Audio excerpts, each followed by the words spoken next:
예.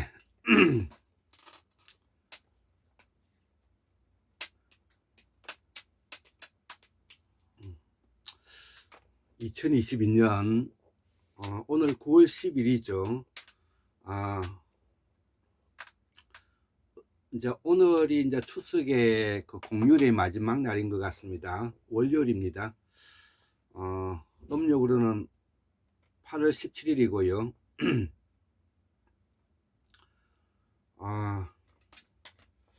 저도 개인적으로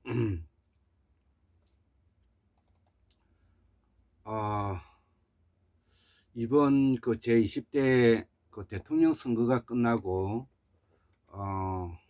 지금까지 벌써 한 서너 달이 지났는데 매우 그 우울하고 울적한, 제가 우울하고 울적하다는 표현은 잘 쓰지 않지만 그동안 그런 문제가 있었습니다. 그 첫째는 나라 살림을 꾸려가야 될 정부에 대한 안타까움이 있고요. 또 개인적으로 또 이제 제가 우리 여기 부천 중동 순천향 대학병원 옆에서 와서 자리 잡은 지가 한 10년째 정도가 되고요. 또 개인적으로 저도 이제 나이가 이제 이렇게 들어간과 동시에 또 시골에 엄마 아버지 또 뭐 동생들 이런 거와 더불어서 또 특히 이제 두 딸에 대한 애착과 애정, 또 기대와 어떤 그런 그 고민들이 또 함께 따르기도 하고 그러죠. 자, 그래서 그동안에 매우 좀 울적한 시간들을 보냈다고 솔직히 고백을 하면서 그나마 그 와중에도 뭐 국제공인 친구사 자격을 딴다든지 국제공인 적구사 자격을 지금 시험을 앞두고 있다든지 뭐 이런 변화는 있지만 제가 이 공부를 하는 사람으로서 또 책을 가까이 하는 사람으로서는 다른 것이 아니라 명예를 먹고 사는 사람들이죠. 그 명예는 한 점에 티끌 같은 오점이 없는 삶이어야 되는 것입니다. 우리가 훌륭한 정치인이 되기 위해서도 단 한 푼도 돈에 자유로워야 되는 것이고요. 공부하는 사람도 단 1점도 오점이 없어야 되는 것입니다. 여기서 말하는 오점이라는 것은 거짓이 없는 삶을 말하는 것입니다. 거짓이 없는 삶을 말하는 것입니다. 그렇기 때문에 이 명예를 지키고 오랜 정통을 유지해 나간다는 것은 그만큼 각부의 넓은 마음과 아량과 그리고 배신과 그리고 역사를 통찰해서 공정하고 정의로운 사회를 이끌어 가겠다는 그런 굳은 결의가 있어야만이 공부하는 사람으로서 소위 말하는 학문 판매상으로서, 저는 학문 판매상이라 그러죠. 우리 유시민 선생이 지식 소매상이라는 말을 할 때 저는 학문 판매상이라고 이야기를 하고 있습니다.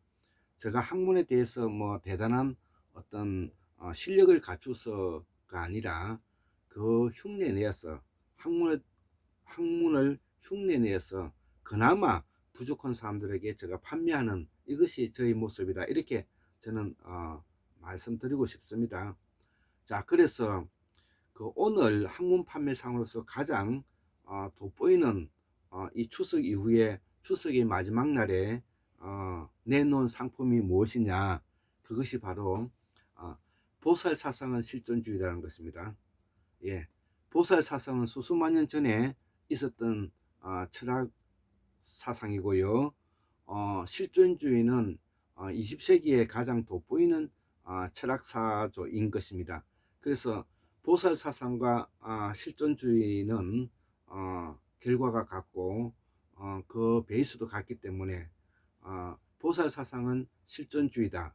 여기에 대해서 오늘 제가 두 토막을 가지고 강의를 해보고자 합니다. 그래서 186번째 강의와 187번째 한국문명 학술원 강의를 한번 해보도록 하겠습니다. 예, 기대하셔도 됩니다. 자, 한국문명 학술원 186번째 첫 번째 제목은 이렇습니다. 보살 사상은 장폴 사르트르 실존주의와 통한다. 예, 장폴 사르트르는 프랑스 철학자인 것입니다.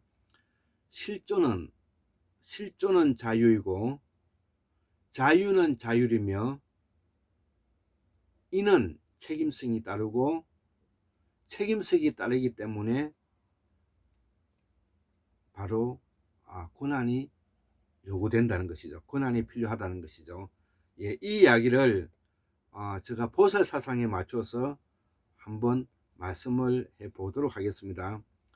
보살 사상은 현실적인 것이고 현실적인 신앙이고 보살 사상은 자유롭고 실질적이며 구체적이고 추상적이고 상상적인 것이 아닌 현실적인 바탕 위에서 생각되어지는 신앙이다. 고로 보살 사상은 있지도 않는 것을 있다고 말하는 사상과는 다르고 장폴 사르트르가 말씀하시는 실존이라는 것도 바로 존재와 무에서 말씀드렸지만 우리가 실질적으로 가지고 있는 우리의 인간의 모습과 인간의 모습이 실질적인 아닌 다른 부분과는 그것을 무라고 했죠. 무. 예. 는 구분된다는 그런 내용인 것입니다. 자, 그래서 이 내용을 바탕으로 해서 제가 적었던 내용들을 한번 옮겨 보겠습니다. 한국민주주의 모델을 제시합니다. 첫 번째로 보살 사상은 사라진 무 대륙의 순다 대륙에서 만들어진 순다 환인들의 정신작용이다. 예, 저 글과 저 내용을 많이 들어보신 분들은 이 말이 무슨 말인지 아실 것입니다. 정신은 이성을 작동하게 하고 이성이 있으므로 인간이 인간다워진다는 말이 된다. 예, 이를 우리는 철학이라고 한다. 21세기에 들어와 철학이 자연과학에 밀린다는 말을 많이 하는데 이는 잘못이다. 철학은 과학이라는 말보다는 철학은 인간을 연구하고 인간이 무엇인지를 질문하는 학문이라는 것이죠. 이 물음에 태고사의 현인들, 환인들은 이를 보살사상이라 결론지었다. 보살사상은 산스크리트어로 보디사트바라고 말하는데 이 보디사트바의 말을 한자로 번역하면 본생이라는 것이죠. 밑본 날생 본생이라 번역하였다는 것이죠. 자, 번역하기 이전의 말을 찾아야 우리가 본생이란 말을 이전의 말을 찾아야 그 뿌리를 알 수가 있는 것이다. 그 단서는 경상도 영남말에 나타난다는 것이죠. 경상도 영남말 중에서 본래 태어난 대로 살아라. 야, 너 엉뚱한 짓 하지 말고 본래 태어난 대로 살아라. 이것이 본생인 것입니다. 이것이 보살사상인 것입니다. 자, 그래서 이거를 좀 더 구체적으로 제가 언급하기 위해서 제가 내용을 가져왔는데, 영남은 원래 원주민은 D형 유전자이다 이거죠. 이후에 C형 유전자에 쫓겨 환국 땅의 변방으로 밀려갔다 이거죠. 예, 맞습니다. 자, 티벳과 홋카이도와 태국 앞바다 섬에 그 유전자가 대거 많이 남아 있다는 것입니다. 이 D형 유전자가 처음에 이 D형 유전자가 우리 땅에 뭐냐면 주인이었다는 뜻을 말하고자 하는 것입니다. 자, 오랜 문화를 간직한 조명 D형 유전자들을 말하는 것입니다. 젊은 토기를 사용했던 사람들, 조몽인들의 몰락을 의미함과 동시에 새로운 문명이 만들어진 것이다. 이게 만들어진 것이다 이거죠. 자, 그러면 새로운 문명이 뭐냐? C형 유전자들이 만든 유전자를 말하는 것입니다. 그래서 이 C형 유전자는 조선, 주신, 여진, 말갈, 음류 후에 만주족이 되었다는 것입니다. 이들이 순다 대륙을 떠나서 적어도 6만 5천 년 전에부터 이주해 온 연해주 간도에서 툰트로를 따라서 이동하였고, 그 마지막 이동이 바로 실크로드다 이거죠. 그 이후에 이 N형 유전자가 바로 비살무늬 토기인들인데, 이들이 유라시아를 따라서 이동하였다 이거죠. 그래서 이 N형 유전자를 가진 그 유전자는 유라시아를 따라서 비살무늬 토기가 동북아에서 뭐냐면은 핀란드에까지 걸쳐져 있다, 이렇게 보면 되는 것이고요.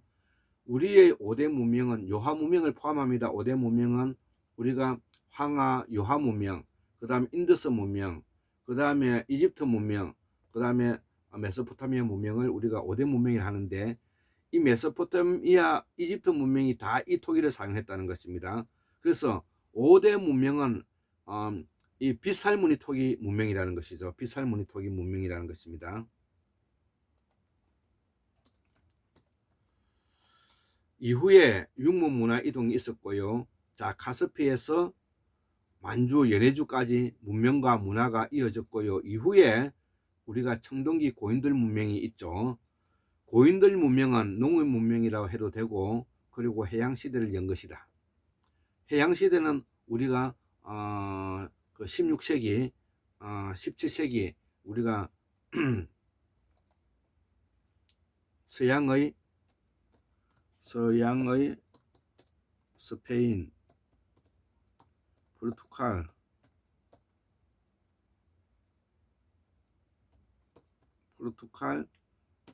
그 다음에 덴마크 뭐 등등 이런 나라들이죠.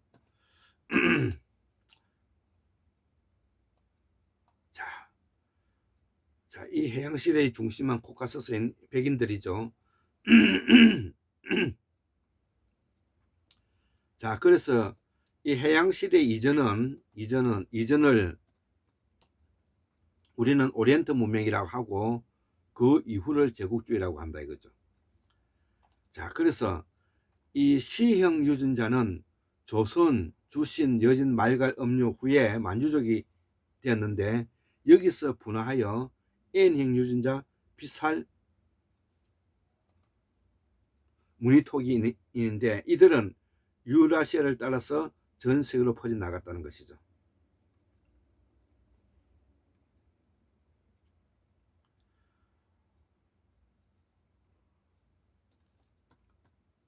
예, 토기인인데 유라시아를 따라 전 세계로 퍼져나갔다. 이후에 이 O형 유전자인 O1A, O1B, 이 O1A가 바로 부여족인 예족이고요. O1B가 바로 고구려족이 맥족인 것입니다. 이들이 고조선 세력의 주 세력이다. 결론부터 말하면 서양 메소포타미아 문명의 높은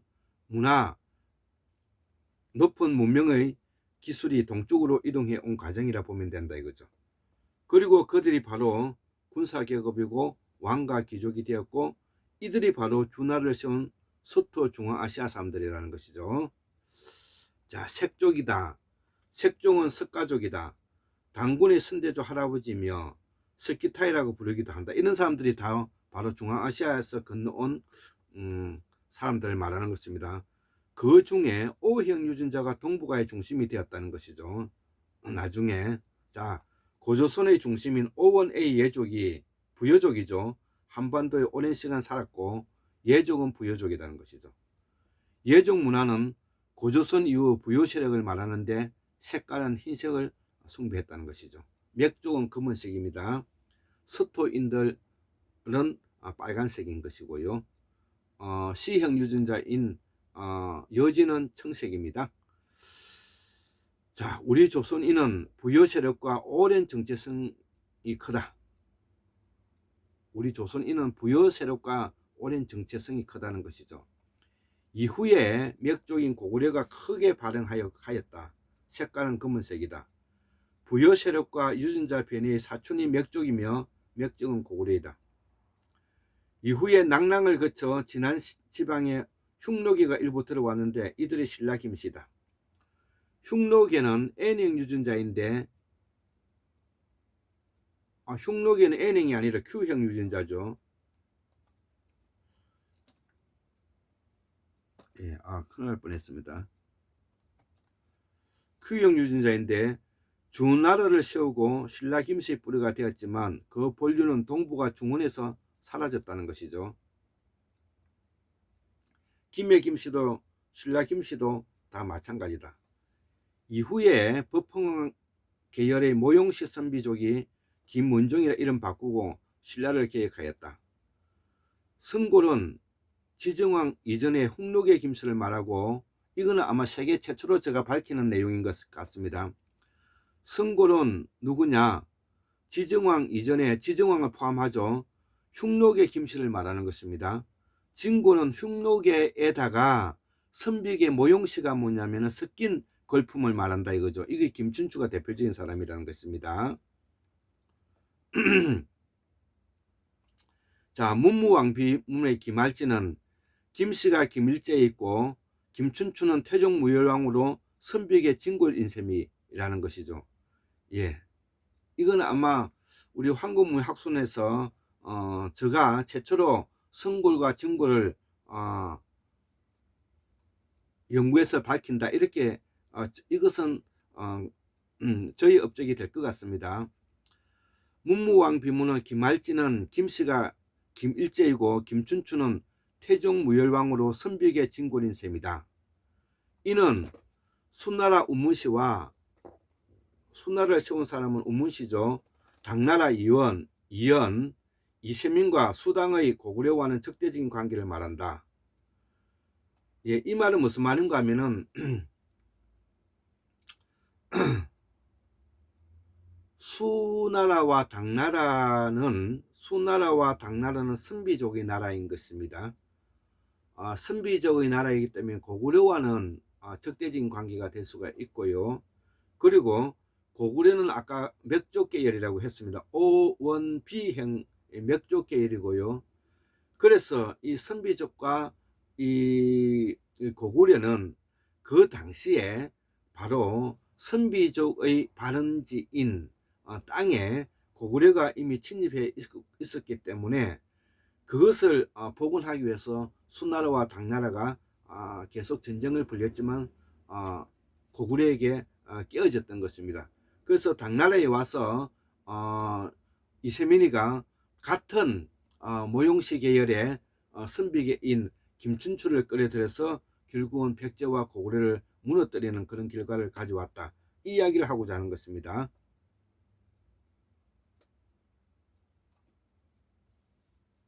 그래서 고구려는 맥족 계열이고 수당은 선비계이다 이거죠. 신라의 원뿌리는 C형 유전자이고 여진 조선 출신이다. 진나라 진시황이 패권을 잡은 지 그 후손들이 대거 진안에 이주하였고 그 이후 한나라 김일제에 와서 낙랑국에 보내졌으며 왕망의 대거 정치적 탄압으로 영남 진안 땅에 이주하였다는 것이죠. 자, 그래서 영남이 있으면 영북이 있어야 되겠죠. 이 영북도 제가 최초로 뭐냐면 밝히는 것인데요. 영북은 어디냐? 조양시 부근 아사달 지금의 북경과 부평을 말하는데 그때의 진안을 우리가 영북이라 말하고요. 영남의 진안과 구분하기 위해서 지금도 영남이라 부른다는 것입니다. 그래서 보살사상과 산스크리트의 말은 같고 우리 경상도 지방의 말을 그대로 적은 것이 산스크리트이다 이거죠. 그래서 이 산스크리트라는 것은 우리가 쓰고 있는 말을 그대로 옮긴 것이 이게 산스크리트라 이거죠. 일본어는 우리의 고대말이고요. 일본 말과 산스크리트는 거의 같다는 것이죠.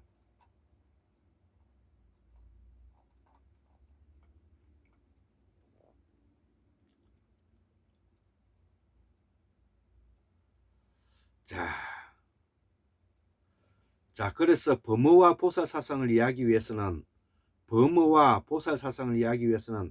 태고사의 말인 경상도 말을 알아야 이해할 수가 있고, 내가 경상도 말의 뿌리가 얼마나 깊은지를 설명한 이유가 여기에 있다는 것이죠. 우리가 상고사를 이해하기 위해서는 청동기 시대 서방에서 청동기가 중원에까지 오는 과정을 알아야 한다. 서방에서 온 흉노계 사람들, 즉 스키타이, 색족, 스가족들이 다 중앙아시아에서 건너온 문명인들이다. 그 문명인과 본토인과 혼혈이 바로 유전자 변이를 하고 예족, 선비, 동의가 됐다. 예족, 맥족, 선비, 동의인이 되었다는 것이죠. 이들의 군사력에 밀려 중원을 내준 것이고, 반면에 우리의 고유 전통 문화는 바로 제사문화인데, 제사문화는 무문화의 결정판인데 이제 문화의 시대로 역사가 변화하고 있다는 것이죠. 그 경계와 한계가 바로 핵폭탄의 발견이다. 그러나 그 중원을 지배한 사람은 모두 선비계 사람들이고 본토인과 지배층과는 구분해야 된다. 여기서 말하는 말은 문화를 말하는데 보편성을 가진 말을 말하며 산스크리트가 그 보편적인 말을 라는 것이죠. 그 보편성의 말이 산스크리트이다. 이것이 바로 경상도 말이고 신라 말이다. 그 이유는 순다 대륙에서 6만 년 전에 서해 태평원에 이주한 이래 중석기까지 주된 정통사상이 된 것이다. 뭐가? 보살사상이. 문명은 기술이 필요하지만 문화는 기술과 관계없이 만들어진 문화이다. 칸트의 사상은 보살사상에 건너간 것이 분명하다. 본래 태어난 대로 살아라. 이것이 칸트가 말하는 순수이성이다. 인간은 본래 고유한 진서미를 구분할 수 있는 이성을 가진 존재라는 것이다. 이성이 확대되면 초월적이고 신이 되며 정신작용으로 있지도 않는 것을 만들어내기도 한다. 이를 우리는 추상성이라 한다. 이 모두는 이성의 가치 판단을 가진다. 이성은 가치 판단을 하는 기억연산 판단 과정을 거치는데 칸트는 인간의 이성이야말로 그 범위가 정해지지 않는 무한대이다라고 정의하였다. 칸트의 순수이성과 수수만 년 전의 보살사상은 같은 것이다. 이성은 자유를 주었다. 자유는 자율과도 통하는데 이는 자본주의 원리인 분권화와도 관계가 된다. 인간의 존엄은 그 누구에게 침범당하지 않는다는 뜻이다. 그러나 자유는 책임이 따르기에 그 책임의 범위를 두고 인사 조직이 필요한 것이다. 그 조직은 권한을 필요로 하고 그 권한은 책임이 따른다. 그 책임이 민주주의다. 이것이 보살사상이다. 우리 한국문명학순에서 연구하는 민주주의는 이것이다 이거죠. 74,141년 1959년 2022년 9월 11일 일요일 골장 김태수 어저께 적었던 거를 오늘 제가 강의하고자 하는 것입니다. 감사합니다.